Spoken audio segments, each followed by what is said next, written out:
228 સંક્ષિપ્ત શિવપુરાણ નિત્યરૂપા છે. એ દૃષ્ટો પર પ્રચંડ કોપને ધારણ કરવાને કારણે ચંડી પણ કહેવાયા, પરંતુ સ્વરૂપથી શિવા છે. સર્વની સંપૂર્ણ પીડાઓનો નાશ કરનારા છે તથા સંપૂર્ણ જગતના માતા છે.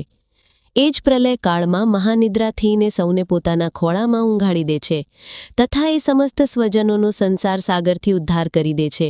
શિવાદેવીના તેજો રાશિના પ્રભાવથી દેવતાઓ એમને સારી રીતે જોઈ શક્યા નહીં, ત્યારે એમના દર્શનની અભિલાષાથી દેવતાઓએ પુનઃ એમનું સ્તવન કર્યું. તદનંતર દર્શનની ઈચ્છા રાખનાર વિષ્ણુ વગેરે સૌ દેવતાઓએ જગદંબાની કૃપા મેળવીને ત્યાં એમના સુસ્પષ્ટ દર્શન કરી શક્યા.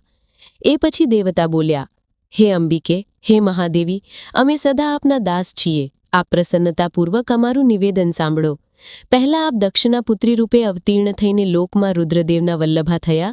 એ સમયે આપે બ્રહ્માજી તથા બીજા દેવતાઓના મહાન દુઃખનું નિવારણ કર્યું હતું. ત્યાર પછી પિતાથી અનાદર મેળવીને પોતે કરેલી પ્રતિજ્ઞા અનુસાર આપે શરીર ત્યાગ કરી દીધો હતો અને સ્વધામમાં પધાર્યા હતા. એથી ભગવાન હરને પણ બહુ ભારે દુઃખ થયું હતું.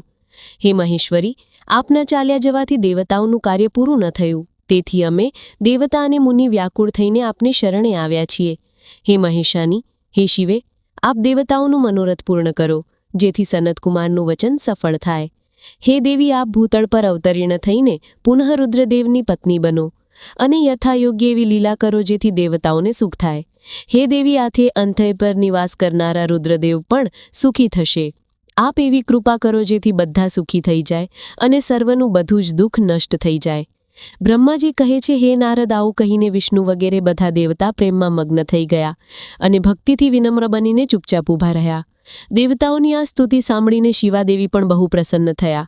એમના હેતુનો વિચાર કરીને પોતાના પ્રભુ શિવનું સ્મરણ કરતા કરતા ભક્તવત્સલા દયામયી ઉમાદેવી એ સમયે વિષ્ણુ વગેરે દેવતાઓને સંબોધિત કરતા બોલ્યા. ઉમાએ કહ્યું, હે હરે, હે વિધે અને હે દેવતાઓ અને મુનિઓ, તમે સૌ મનમાંથી વ્યથા કાઢી દો અને મારી વાત સાંભળો. હું તમારા ઉપર પ્રસન્ન છું, એમાં સંશય નથી. તમે સૌ લોકો પોતપોતાના સ્થાને પ્રસ્થાન કરો અને ચિરકાળ સુધી સુખી રહો. હું અવતાર લઈને મેનાની પુત્રી થઈને એમને સુખ આપીશ અને રુદ્રદેવની પત્ની થઈ જઈશ. આ મારો અત્યંત ગુપ્ત મત છે. ભગવાન શિવની લીલા અદ્ભુત છે. એ તો જ્ઞાનીઓને પણ મોહમાં નાખનાર છે. હે દેવતાઓ, એ યજ્ઞમાં જઈને પિતા દ્વારા મારા સ્વામીનો અનાદર જોઈને મેં દક્ષજનિત શરીરનો ત્યાગ કર્યો છે.